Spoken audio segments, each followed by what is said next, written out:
The forest was a world of its own, a vast expanse of green that stretched as far as the eye could see.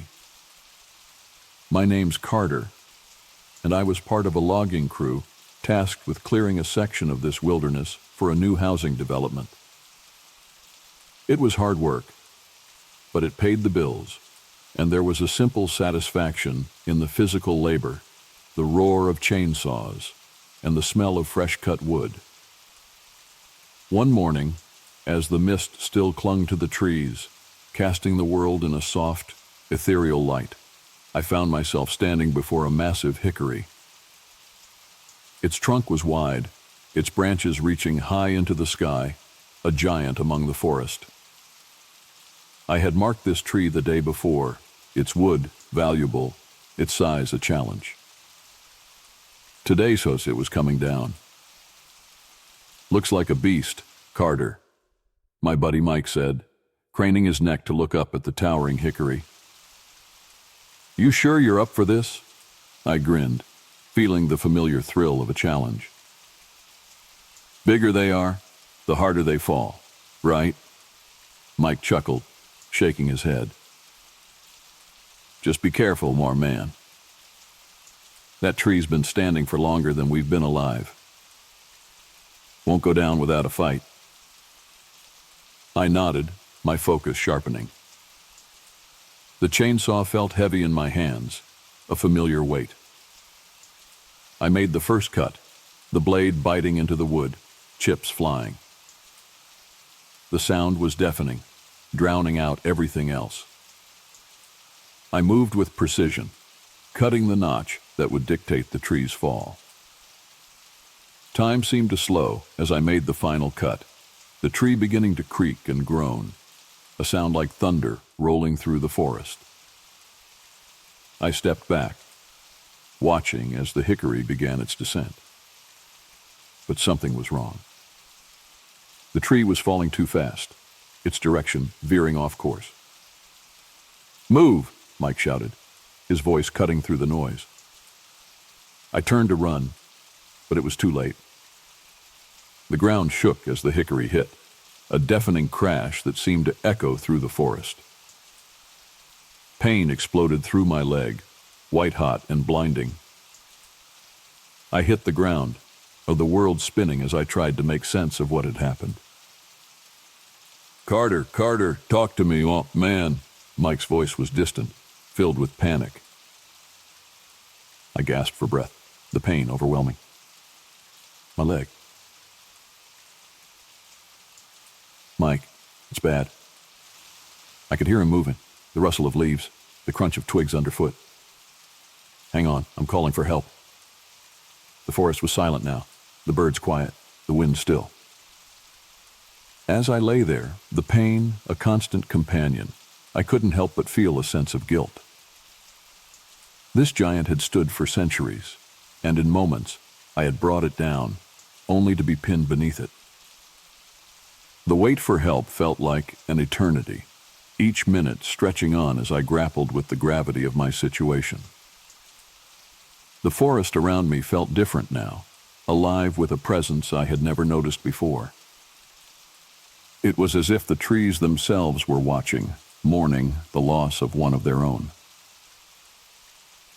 As the pain blurred my thoughts, a realization began to dawn on me, a profound understanding of the natural world and my place within it. I had always seen the forest as nothing more than a resource, a means to an end. But lying there, trapped and helpless, I began to see it for what it truly was, a living, breathing entity full of beauty and power, deserving of respect and protection. When the rescue team finally arrived, cutting through the debris to free me, I was changed. As they carried me out of the forest, the canopy overhead seemed to whisper, a soft rustling of leaves that felt like a gentle reprimand, a reminder of the lesson I had learned the hard way. The hospital room was stark and sterile, a stark contrast to the vibrant life of the forest I had been so violently torn from. My leg was set in a cast, a constant reminder of the price of my arrogance. As the days passed, the memory of the fallen hickory haunted me, its silent rebuke echoing in my mind. Mike visited often, his presence a comfort in the endless hours of recovery. One afternoon, as the sun cast long shadows across the room, he brought a piece of the hickory with him, a rough-hewn slice of the tree that had nearly claimed my life. "Thought you might want this," he said, placing it on the bedside table. "A reminder, maybe, or a peace offering." I reached out, tracing the rings with my fingers, each one a year in the life of the giant I had felled. "Thanks, Mike. It's strange, but I feel like I owe that tree an apology, like I broke a pact I didn't even know existed." Mike nodded, understanding in his eyes.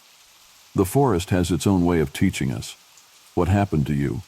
It's got a lot of the guys thinking, about what we're doing out there." I sighed, the weight of my thoughts heavy on my chest. "I've been thinking a lot about that too, about the forest and what it means to take a life, even a tree's. There's a balance, I think, and we've been tipping it the wrong way."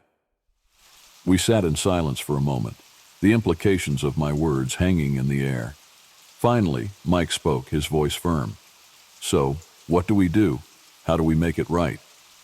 "I don't know," I admitted, "but I want to try. Maybe we can start by being more mindful, more respectful.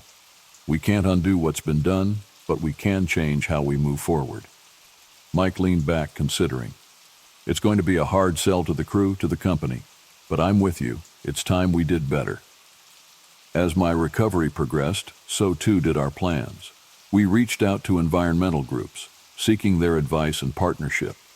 We proposed new logging practices, ones that would minimize the impact on the ecosystem, preserve the older, more majestic trees, and allow the forest to regenerate more naturally. It wasn't easy. The resistance from the company, from some members of the crew, was fierce. But the memory of the hickory, of the silent forest watching as I lay trapped, fueled my resolve.